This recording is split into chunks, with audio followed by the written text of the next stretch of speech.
Good morning everyone.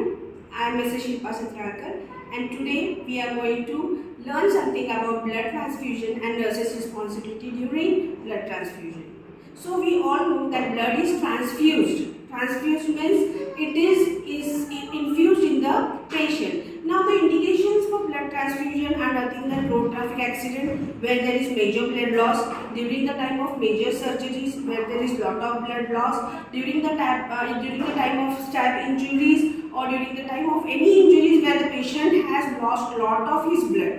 So we order blood for such kind of patients.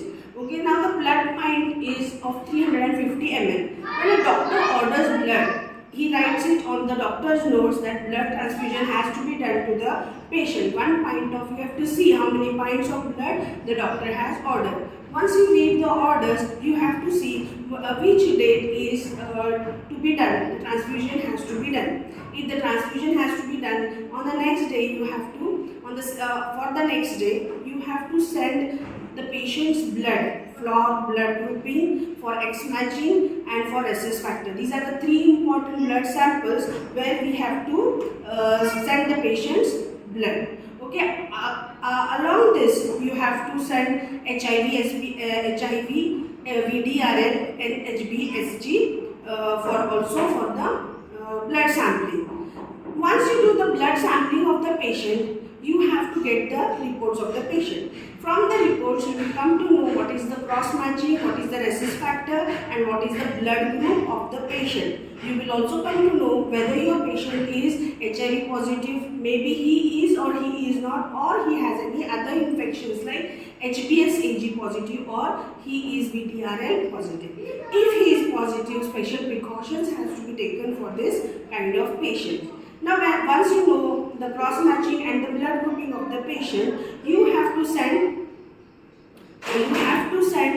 this sample to this group. You have to tell the blood laboratory that you need a blood of the same cross matching factor, and they have to keep the blood pint ready. Now, once you get the blood from the laboratory or from the blood bank, we get blood from the blood bank itself. So we have to get the blood pint from the blood bank.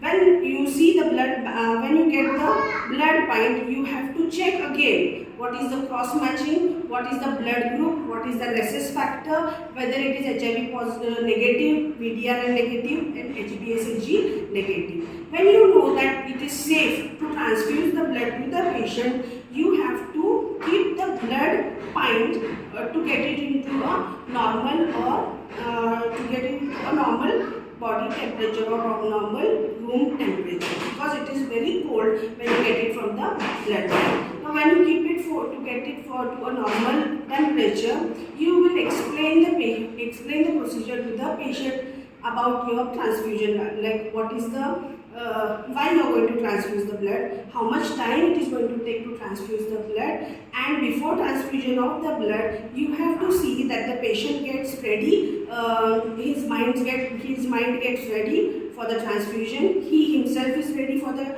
transfusion, and a nurse will get cooperation from the patient. Now, before you start transfusing the blood, you also have to tell the patient that he has to go to the washroom, he has to eat if he is hungry, because we cannot discontinue the blood once you start the transfusion. Now, for the transfusion, you have to prepare your tray.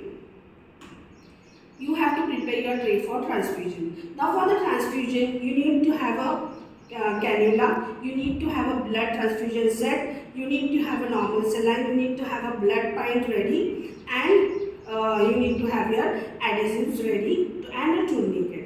So once you cannulate the patient, you will start the blood. Now, before you cannulate the patient, you have to check the vital signs of the patient.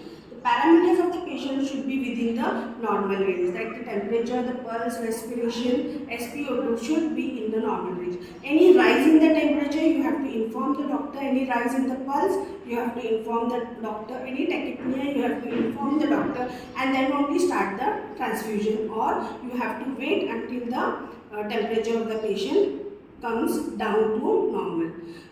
If the patient is in the position to transfuse the blood, you can transfuse the blood after the patient gets ready. Make the patient lie down, cannulate the patient and start the transfusion. Once you start the transfusion, you will see that the blood flow is not very rapid. The blood has to go by 7 to 8 drops per minute, so that the patient will not have chills, there is no any reaction. Even after a slow transfusion, the patient may get reaction, patient may get chills, and there is redness all over the body. If this thing happens, if you see any kind of reaction, you immediately have to stop the transfusion. You have to inform the doctor, and maybe the doctor will tell you to give the patient a hydrocortisone or an injection AV. Okay, so you have to keep your hydrocortisone and injection AV also ready, though the patient does not get any chills. If patient gets chills, you have to give the medication as per the doctor order, or else you have to continue the blood transfusion. In between the blood transfusion, you have to keep the patient noted time to time. Within every 15 minutes, you have to go to the patient, see that the blood is not flowing very rapidly, see that it is flowing drop by drop, see the condition of the patient, check the parameters of the patient, see that the patient is not afraid of the blood transfusion.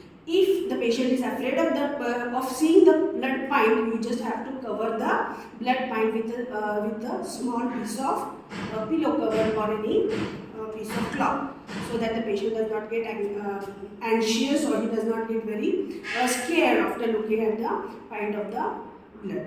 Okay, blood transfusion. Most of the nurses give blood transfusion in 7 to 8 hours, but that is a very wrong way. You have to finish the blood transfusion within 2.5 to 3 hours, so that there is no coagulation of the blood in the pint, and the same blood will get transfused. So you have to stop that. You have to finish the blood within 2.5 hours to 3 hours. Okay? Check the patient again. Once the blood is completely transfused in the patient, remove the blood pipe, remove the infusion set, keep the infusion set away, before you put the stopper, you have to infuse 5 cc of normal saline, so there is no clotting of blood.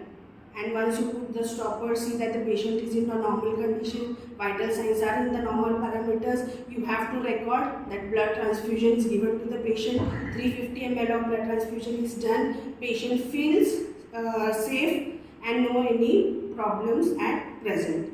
One more thing, before you transfuse the blood, you have to check the hemoglobin of the patient, and once again you have to check the hemoglobin of the patient after the transfusion, so that you will come to know whether the HB has risen or not. Thank you very much.